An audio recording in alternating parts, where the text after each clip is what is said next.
Under the Speaker's announced policy of January 3rd, 2001, the Chair recognizes the gentleman from Texas, Mr. Paul, for 60 minutes. Thank you, Mr. Speaker, and I ask unanimous consent to revise and extend my remarks. Without objection. Mr. Speaker, we've been told on numerous occasions to expect a long and protracted war. This is not necessary if one can identify the target, the enemy, and then stay focused on that target. It's impossible to keep one's eye on a target and hit it if we don't precisely understand it and identify it. In pursuing any military undertaking, it's the responsibility of Congress to know exactly what it appropriates the funding. Today, unlike any time in our history, the enemy and its location remains vague and pervasive. In the undeclared wars of Vietnam and Korea, the enemy was known and clearly defined, even though our policies were confused and contradictory. Today, our policies relating to the growth of terrorism also confused and contradictory. However, the precise enemy and its location are not known by anyone. Until the enemy is defined and understood, it cannot be accurately targeted or vanquished. The terrorists are no more an entity than the mob or some international criminal gang, such as the mafia. It is certainly not a country, nor is it the Afghan people.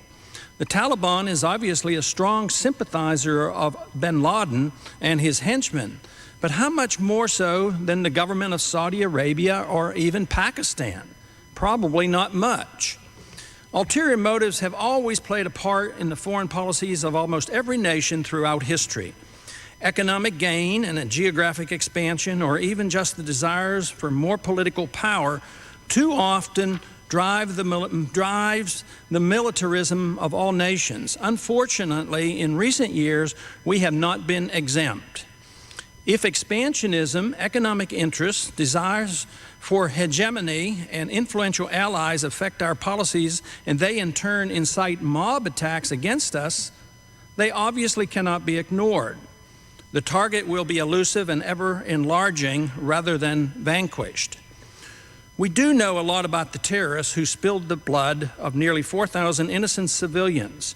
There were 19 of them, 15 from Saudi Arabia, and they have paid a high price. They're all dead. So those most responsible for the attack have been permanently taken care of. If one encounters a single suicide bomber who takes his own life along with others without the help of anyone else, no further punishment is possible. The only question that can be raised under that circumstance is why did it happen, and how can we change the conditions that drove that individual to perform such a heinous act?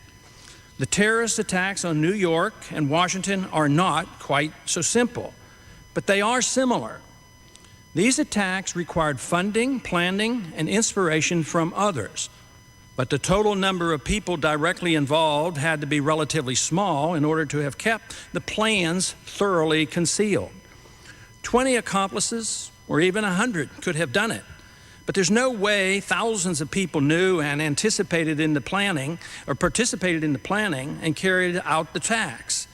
Moral support expressed by those who find our policies offensive is a different matter and difficult to determine. Those who enjoyed seeing the United States hit are too numerous to count and impossible to identify. To target and wage war against all of them is like declaring war against an idea or sin. The predominant nationality of the terrorists was Saudi Arabian. Yet for political and economic reasons, even with the lack of cooperation from the Saudi government, we have ignored that country in placing blame. The Afghan people did nothing to deserve another war. The Taliban, of course, is closely tied to bin Laden and the Al-Qaeda, but so are the Pakistanis and the Saudis. Even the United States was a supporter of the Taliban's rise to power, and as recently as August of this year, we talked pipeline politics with them. The recent French publication of Bin Laden, The Forbidden Truth, revealed our most recent effort to secure control over Caspian Sea oil in collaboration with the Taliban. According to the two authors, the economic conditions demanded by the U.S. were turned down and and led to U.S. military threats against the Taliban. It has been known for years that Unocal, a U.S. company, has been anxious to build a pipeline through northern Afghanistan, but it has not been possible due to the weak Afghan central government. We should not be surprised now that many contend that the plan for the UN to nation build in Afghanistan is a logical and important consequence of this desire. The crisis has merely given those interested in this project an excuse to replace the government of Afghanistan. Since we don't even know if bin Laden is in Afghanistan, and since other countries are equally supportive of him, our concentration on this Taliban target remains suspect by many. Former FBI Deputy Director John O'Neill resigned in July over duplicitous dealings with the Taliban and our oil interests. O'Neill then took a job as head of the World Trade Center security, and ironically was killed on 9/11 attack. The charges made by these authors in this recent publication deserves close scrutiny and congressional oversight investigation, and not just for the historical record. To understand world sentiment on this subject, one might note a comment in the Hindu, India's national newspaper, not necessarily to agree with the paper's sentiment, but to help us better understand what is being thought about us around the world in contrast to the spin put on the war by our 5 major TV networks. This quote comes from an article written by Sitaram Yechuri on October 13, 2001. Quote, "The world today is being asked to side with the United States in a fight against global terrorism. This is only a cover. The world is being asked today, in reality, to side with the U.S. as it seeks to strengthen its economic hegemony. This is neither acceptable nor will it be allowed. We must forge together to state that we are neither with the terrorists nor with the United States." Close quote. The need to define our target is ever so necessary if we're going to avoid letting this war get out of control. It's important to note that in the same article, the author quoted Michael Clare, an expert on Caspian Sea oil reserves, from an interview on Radio Free Europe. He said, "We, the United States, view oil as a security consideration, and we have to protect it by any means necessary, regardless of other considerations, other values." Close quote. This, of course, was a clearly stated position of our administration in 1990 as our country was being prepared to fight the Persian Gulf War. Saddam Hussein and his weapons of mass destruction only became the issue later on. For various reasons, the enemy with whom we're now at war remains vague and elusive. Those who commit violent terrorist acts should be targeted with a rifle or hemlock, not with vague declarations, with some claiming we must root out terrorism in as many as 60 countries. If we're not precise in identifying our enemy, it's sure going to be hard to keep our eye on the target.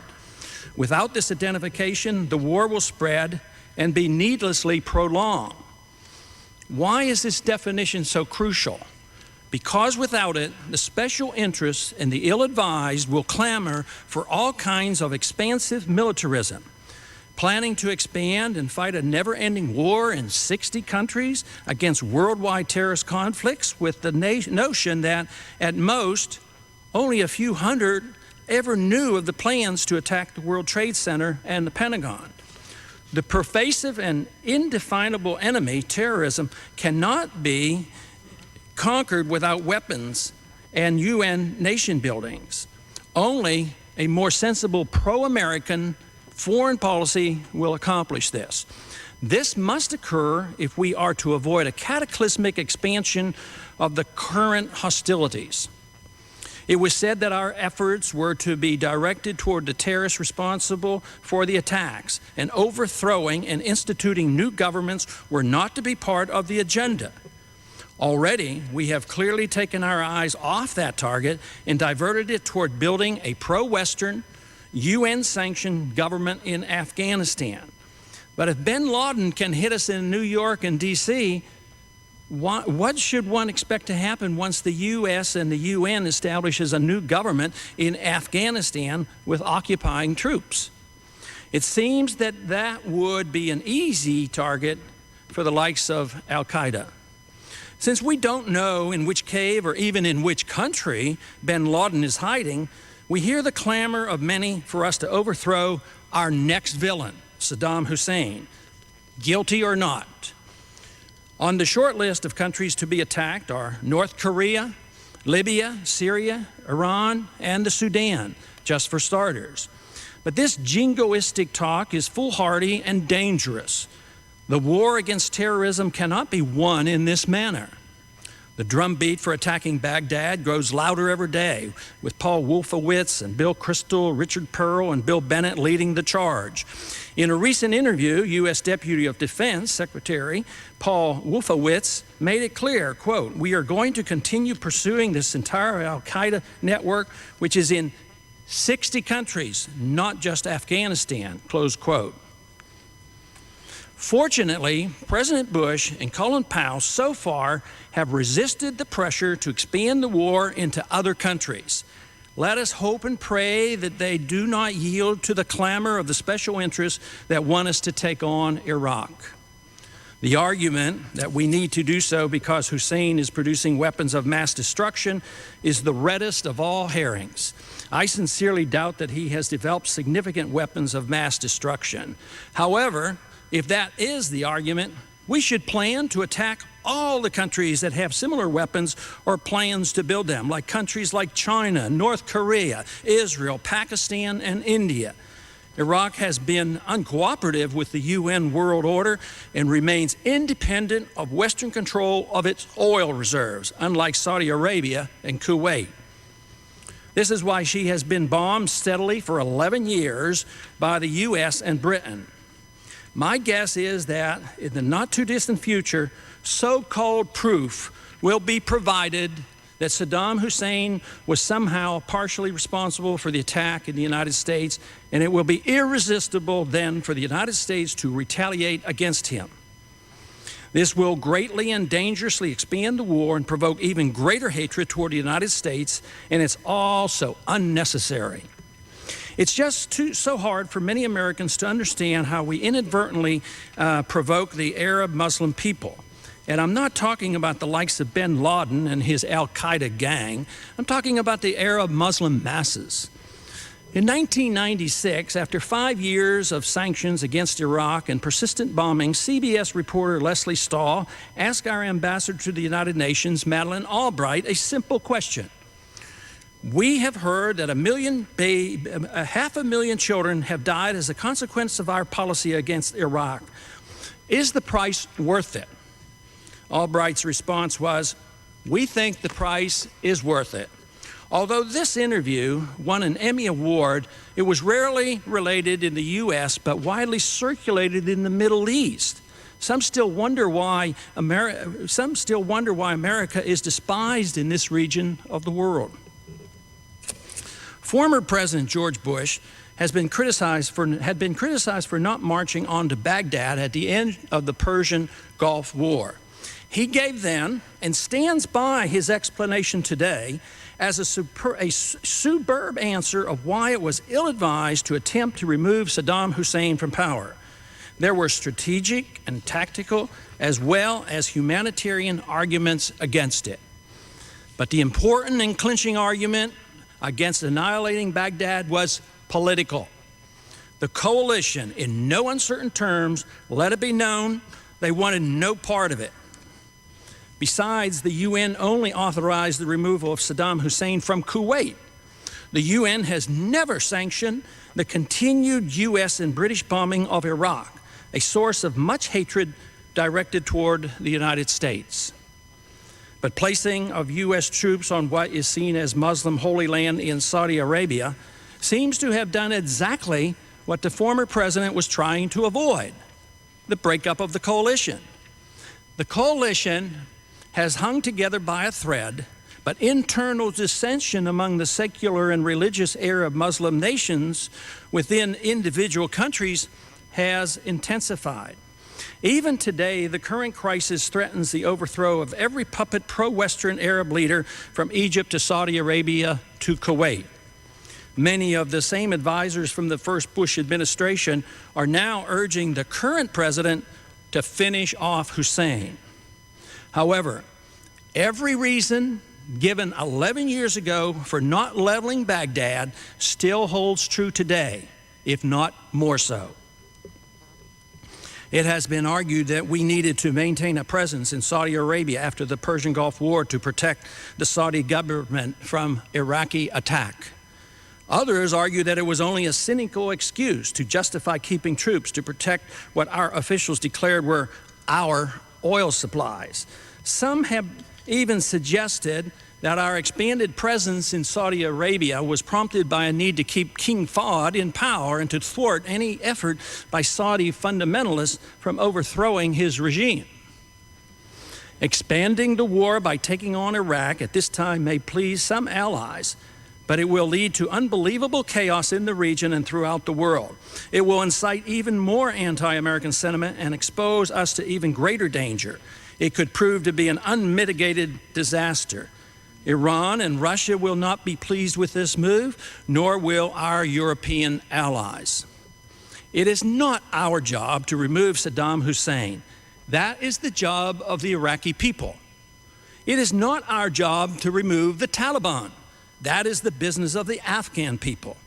It is not our job to insist that the next government in Afghanistan include women, no matter how good of an idea it is. If this really is an issue, why don't we insist that our friends in Saudi Arabia and Kuwait do the same thing as well as impose our will on them? Talk about hypocrisy.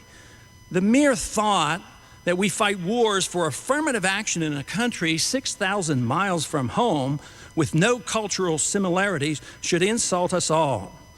Of course, it does distract from the issue of an oil pipeline through northern Afghanistan. We need to keep our eye on the target and not be so easily distracted. Assume for a minute that bin Laden is not in Afghanistan. Would any of our military effort in that region be justified?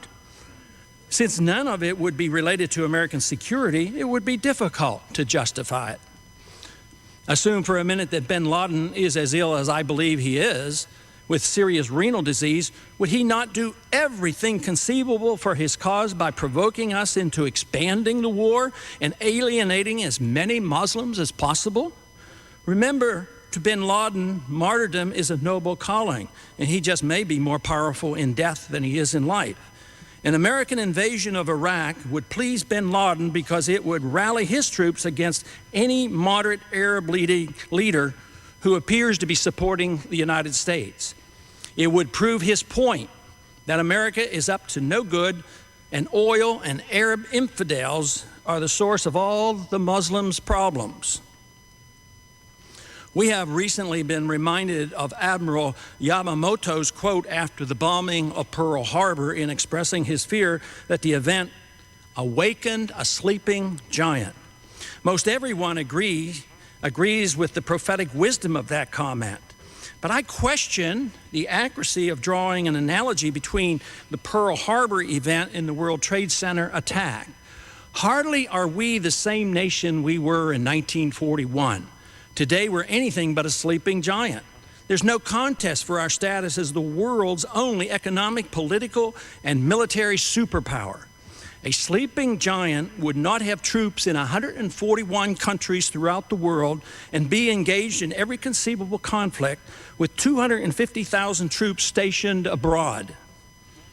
The fear I have is that our policies, along with those of Britain, the UN, and NATO since World War II, inspired and have now awakened a long-forgotten sleeping giant, Islamic fundamentalism. Let's hope for all our sakes that Iraq is not made the target in this very complex war. The president, in the 2000 presidential campaign, argued against nation building, and he was right to do so. He also said, quote, If we're an arrogant nation, they'll resent us, close quote. He wisely argued for humility and a policy that promotes peace. Attacking Baghdad or declaring war against Saddam Hussein or even continuing the illegal bombing of Iraq is hardly a policy of humility designed to promote peace. As we continue our bombing of Afghanistan, plans are made to install a new government sympathetic to the West and under UN control. These persuasive arguments, as always, is money. We were able to gain Pakistan's support, although it continually wavers in this manner. Appropriations are already being prepared in the Congress to rebuild all that we destroyed in Afghanistan and then some, even before the bombing has stopped. Rumsfeld's plan, as quoted and reported in Turkey's Hürriyet newspaper, lays out the plan for the next Iraqi government. Turkey's support is crucial, so the plan is to give Turkey oil from the northern Iraq Kirkuk field. The United States has also promised a pipeline running from Iraq through Turkey. How can the Turks resist such a generous offer? Since we subsidize Turkey and they bomb the Kurds while we punish the Iraqis for the same thing, this plan to divvy up wealth in the land of the Kurds is hardly a surprise. It seems that Washington never learns. Our foolish foreign interventions continually get us into more trouble than we have bargained for, and the spending is endless.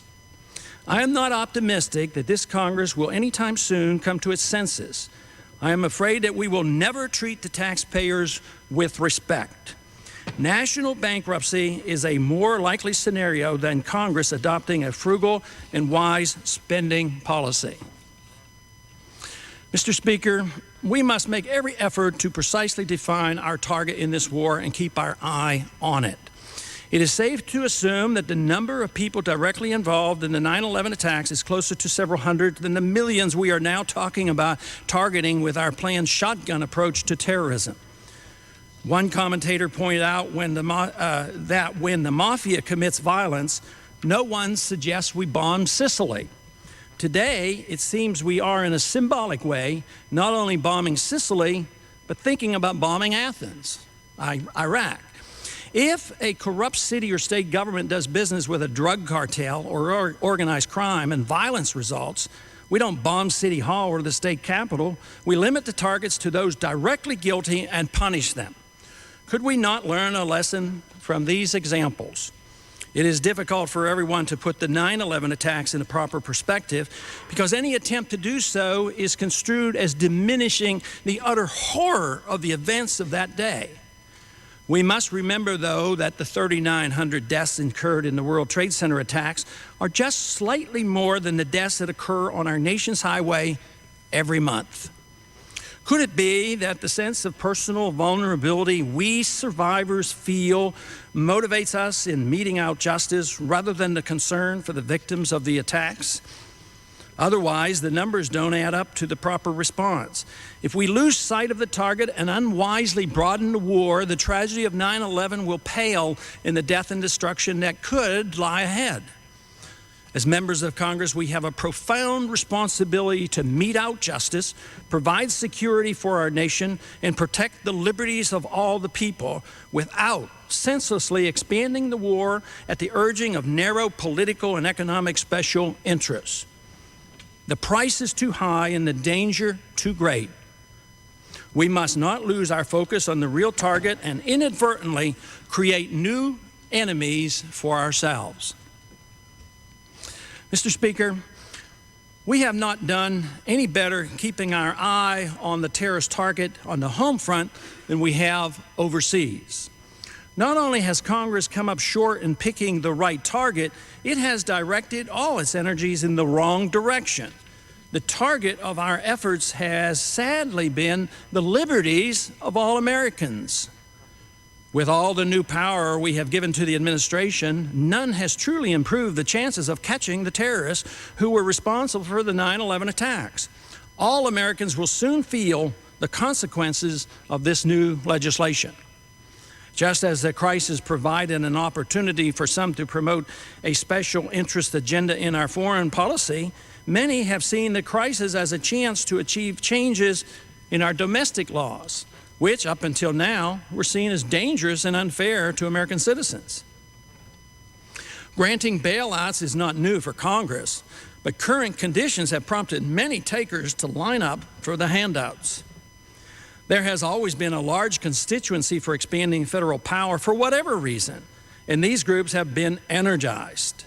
The military-industrial complex is out in force and is optimistic. Union power is pleased with recent events and has not missed the opportunity to increase membership rolls. Federal policing powers, already in a bull market, received a super shot in the arm. The IRS, which detests financial privacy, gloats, while all the big spenders in Washington applaud the tools made available to crack down on tax dodgers. The drug warriors and anti-gun zealots love the new powers that now can be used to watch the every move of our citizens. Extremists who talk of the Constitution, promote right to life, form citizens' militia, or participate in non-mainstream religious practices now can be monitored much more effectively by those who find their views offensive. Laws recently passed by the Congress apply to all Americans, not just terrorists. But we should remember that if the terrorists are known and identified, existing laws would have been quite adequate to deal with them. Even before the passage of the recent draconian legislation, hundreds had already been arrested under suspicion, and millions of dollars of al-Qaeda funds had been frozen. None of these new laws will deal with uncooperative foreign entities like the Saudi government, which chose not to relinquish evidence pertaining to exactly who financed the terrorist operations. Unfortunately, the laws will affect all innocent Americans, yet will do nothing to thwart terrorism. The laws recently passed in Congress in response to the terrorist attacks can be compared to the efforts of anti-gun fanatics who jump at every chance to undermine the Second Amendment. When crimes are committed with the use of guns, it's argued that we must remove guns from society, or at least register them and make it difficult to buy them. The counter-argument made by the Second Amendment supporters correctly explained that this would only undermine the freedom of law-abiding citizens and do nothing to keep guns out of the hands of the criminals or to reduce crime. Now we hear a similar argument that a certain amount of privacy and personal liberty of law-abiding citizens must be sacrificed in order to root out possible terrorists. This will result only in liberties being lost and will not serve to preempt any terrorist attack. The criminals, just as they know how to get guns even when they are illegal, will still be able to circumvent anti-terrorist laws. To believe otherwise is to endorse a Faustian bargain. But that is what I believe the Congress has done. We know from the ongoing drug war that federal drug police not infrequently makes mistakes, breaks down the wrong doors and destroys property. Abuses of seizure and forfeiture laws are numerous, yet the new laws will encourage even more mistakes by federal law enforcement agencies. It has long been forgotten that law enforcement in the United States was supposed to be a state and local government responsibility, not that of the federal government. The federal government's policing powers have just gotten a giant boost in scope and authority through both new legislation and executive orders.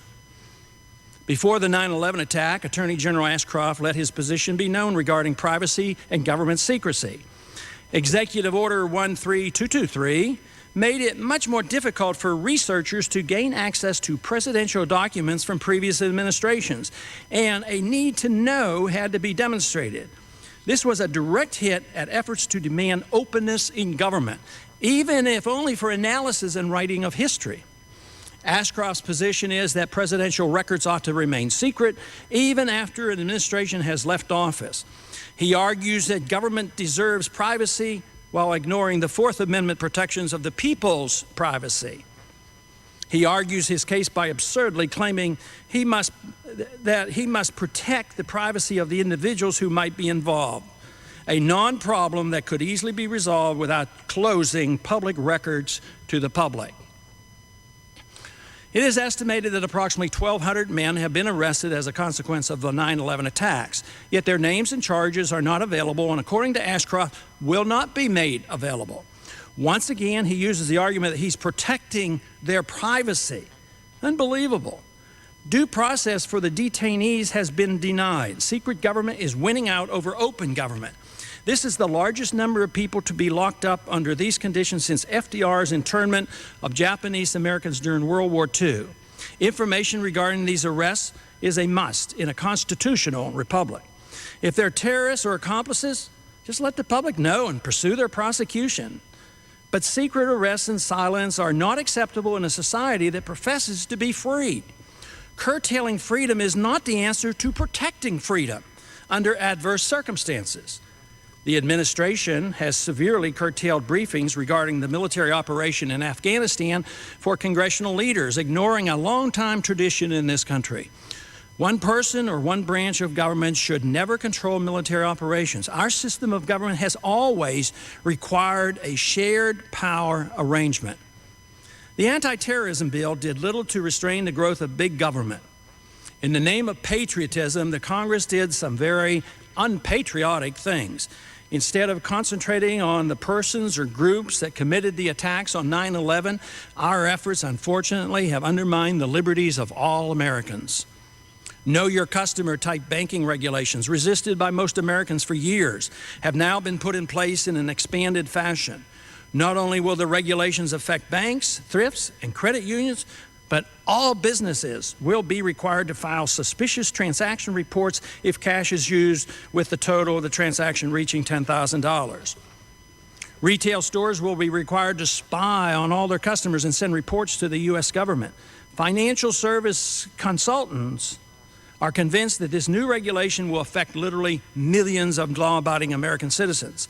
The odds that this additional paperwork will catch a terrorist are remote. The sad part is that these regulations have been sought after by federal law enforcement agencies for years. The 9/11 attacks have served as an opportunity to get them by the Congress and the American people. Only now are the American people hearing about the onerous portions of the anti-terrorism legislation, and they are not pleased. It's easy for elected officials in Washington to tell the American people that the government will do whatever it takes to defeat terrorism. Such assurances inevitably are followed by proposals either to restrict the constitutional liberties of the American people or to spend vast sums of money from the federal treasury. The history of the 20th century shows that the Congress violates our Constitution most often during times of crises. Accordingly, most of our worst unconstitutional agencies and programs began during the World Wars and the Depression. Ironically, the Constitution itself was conceived in a time of great crisis. The founders intended its provision to place severe restriction on the federal government, even in times of great distress. America must guard against current calls for the government to sacrifice the Constitution in the name of law enforcement. The anti-terrorism legislation recently passed by Congress demonstrates how well-meaning politicians make short-sighted mistakes in a rush to respond to a crisis. Most of its provisions were never carefully studied by Congress, nor was a sufficient time taken to debate the bill despite its importance. No testimony was heard from privacy experts or from other fields outside of law enforcement. Normal congressional committee and hearing processes were suspended. In fact, the final version of the bill was not even made available to members before the vote. The American public should not tolerate these political games, especially when our precious freedoms are at stake. Almost all of the new laws focus on American citizens rather than potential foreign terrorists. For example, the definition of terrorism for federal criminal purposes has been greatly expanded. A person could now be considered a terrorist by belonging to a pro-Constitution group, a citizens militia, or a pro-life organization. Legitimate protests against the government could place tens of thousands of other Americans under federal surveillance. Similarly, internet use can be monitored without a user's knowledge, and internet providers can be forced to hand over user information to law enforcement officials without a warrant or subpoena. The bill also greatly expands the use of traditional surveillance tools, including wiretaps, search warrants, and subpoenas. Probable cause standards for these tools are relaxed or even eliminated in some circumstances. Warrants become easier to obtain and can be executed without notification. Wiretaps can be placed without a court order. In fact, the FBI and the CIA now can tap telephones or computers nationwide without demonstrating that a criminal suspect is using a particular phone or computer. The biggest problem with these new law enforcement powers is that they bear little relationship to fighting terrorism. Surveillance powers are greatly expanded while checks and balances on governments are greatly reduced. Most of the provisions have been sought by domestic law enforcement agencies for years, not to fight terrorism, but rather to increase their police powers over the American people.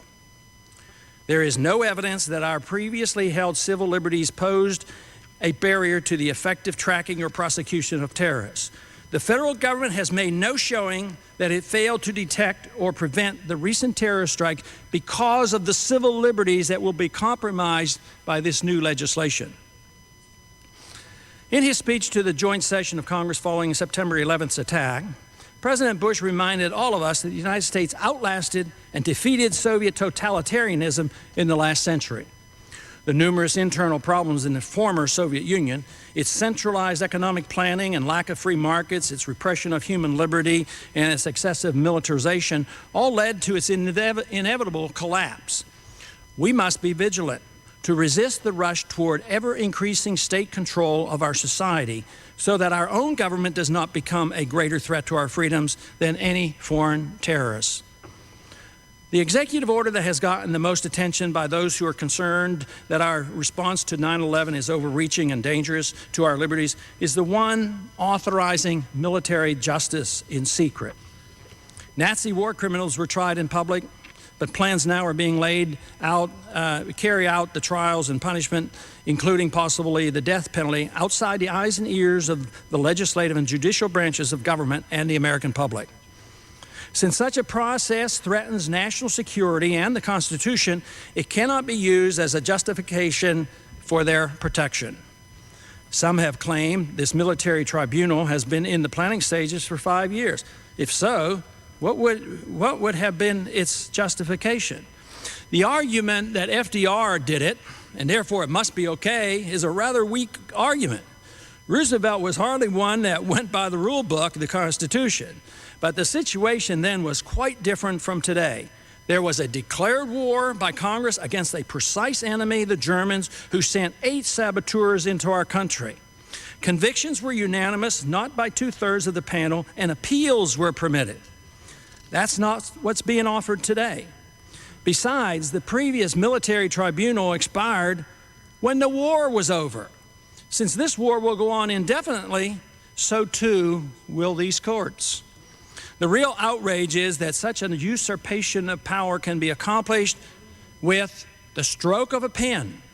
It may be that we have come to that stage in our history when an executive order is the law of the land, but it's not kind of cool, as one member of the previous administration bragged.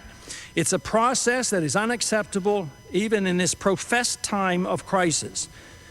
There are well-documented histories of secret military tribunals. Up until now, the United States has consistently condemned them. The fact that a 2/3 majority can sentence a person to death in secrecy in the United States is scary. With no appeals available and no defense attorneys of choice being permitted, should compel us to reject such a system outright. Those who favor these trials claim that they are necessary to halt terrorism in its tracks. We are told that only terrorists will be brought before these tribunals. This means that the so-called suspects must be tried and convicted before they are assigned to this type of trial without due process. They will be deemed guilty by hearsay, in contrast to the traditional American system of justice, where all are innocent until proven guilty. This turns the justice system on its head. One cannot be reassured by believing these courts will only apply to foreigners who are terrorists. Sloppiness in convicting criminals is a slippery slope. We should not forget that the Davidians at Waco were convicted and demonized and slaughtered outside our judicial system, and they were, for the most part, American citizens. Randy Weaver's family fared no better. It has been said that the best way for us to spread our message of freedom, justice, and prosperity throughout the world is through example and persuasion, not through force of arms. We have drifted a long way from that concept. Military courts will be another bad example for the world. We were outraged in 1996 when Lori Berenson, an American citizen, was tried, convicted, and sentenced to life by a Peruvian military court. Instead of setting an example, now we are following the lead of a Peruvian dictator. The ongoing debate regarding the use of torture in rounding up the criminals involved in the 9/11 attacks is too casual. This can only represent progress in the cause of liberty and justice. Once government becomes more secretive, it is more likely this tool will be abused. Hopefully, the Congress will not endorse or turn a blind eye to this barbaric proposal. For every proposal made to circumvent the judicial system, it's intended that we visualize that these infractions of the law and the Constitution will apply only to the terrorists and never involve innocent U.S. citizens. This is impossible because someone has to determine exactly who to bring before the tribunal, and that involves all of us. That is too much arbitrary power for anyone to be given in a representative government, and is more characteristic of a totalitarian government. Many throughout the world, especially those in the Muslim countries, will be convinced by the secretive process that the real reason for military courts is that the U.S. lacks sufficient evidence to convict in an open court. Should we be fighting so strenuously the war against terrorism and carelessly sacrifice our traditions of American justice? If we do, the war will be for naught and we will lose, even if we win. Congress has a profound responsibility in all of this and should never concede this power to a president or an attorney general. Congressional oversight powers must be used to their fullest to curtail this unconstitutional assumption of power. The planned use of military personnel to patrol our streets and airports is another challenge of great importance that should not go uncontested. For years, many in Washington have advocated a national approach to all policing activities. This current crisis has given them a tremendous boost. Believe me, this is no panacea and is a dangerous move. The Constitution never intended that the federal government assume this power. This concept was codified in the Posse Comitatus Act of 1878. This act prohibits the military from carrying out law enforcement duties such as searching or arresting people in the United States. The argument being that the military is only used for this type of purpose in a police state. Interestingly, it was the violation of these principles that prompted the Texas Revolution against Mexico. The military under the Mexican Constitution at that time was prohibited from enforcing civil laws. And when Santa Anna ignored this prohibition, the revolution broke out. We should not so readily concede the principles that have been fought for on more than one occasion in this country. The threats to liberty seem endless. It seems we have forgotten to target the enemy. Instead, we have inadvertently targeted the rights of American citizens. The crisis has offered a good opportunity for those who have argued all along for bigger government. For instance, the military draft is the ultimate insult to those who love personal liberty. The Pentagon, even with the ongoing crisis, has argued against the reinstatement of the draft.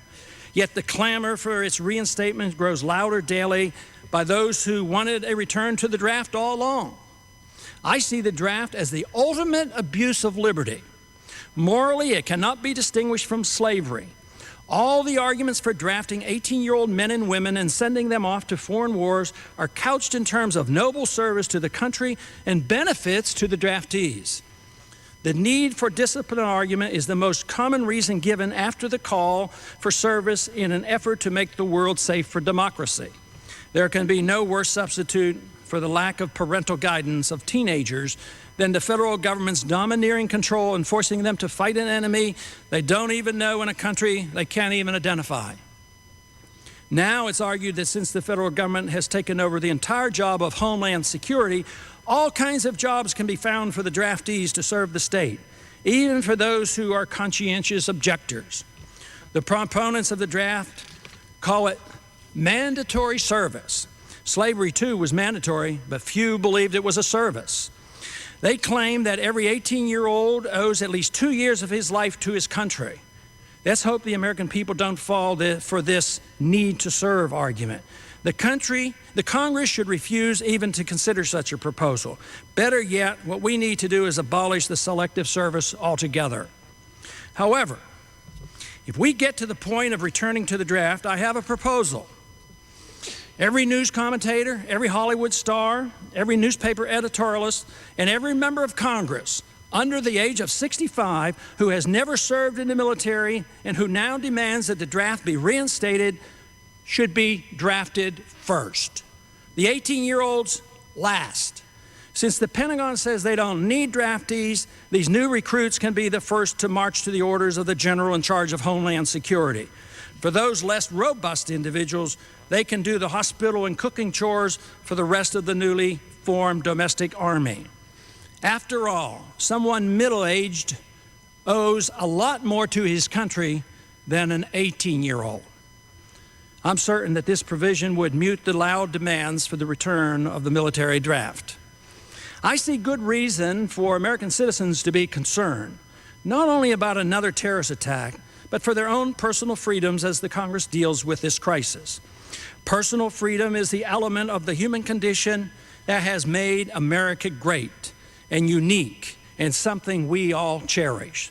Even those who are more willing to sacrifice a little freedom for security do it with the firm conviction that they are acting in the best interest of freedom and justice.